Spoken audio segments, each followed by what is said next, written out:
wargeyska ka soo baxa dalka Ingiriiska ah ee The Independent iyo tafatir ciwaankiisu yahay iyada oo xabajoojintii jilicsaneyd ay burburayso. Trump waa inuu ugu dambeyntii caddeeyaa inuu awood u leeyahay inuu maya ku yiraahdo Netanyahu. wargeysku wuxuu aaminsan yahay in xitaa iyadoo ay jirto suurtagalnimada wadahadalo dhexmara Israa'iil iyo Lubnaan, xabajoojinta u dhaxaysa Mareykanka iyo Iran ee lagu dhawaaqay toddobaadkan sida uu tilmaamay madaxweyne ku-xigeenka Mareykanka JD Vance ay tahay xabajoojin jilicsan.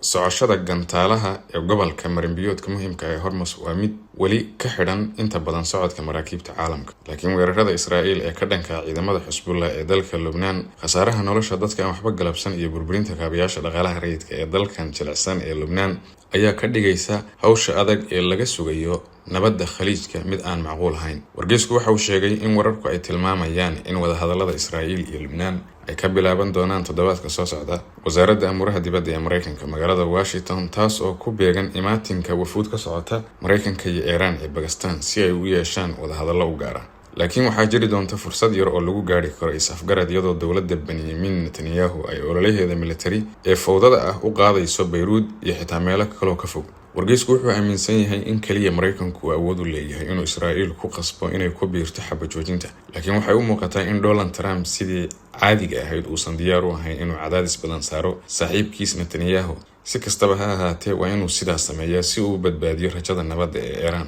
una sugo amniga dalalka Khaliijka, xulafada Mareykanka, iyo inuu siiyo xisbigiisa jamhuuriga fursad uu ku sii haysto maamulka Koongareeska doorashooyinka bisha November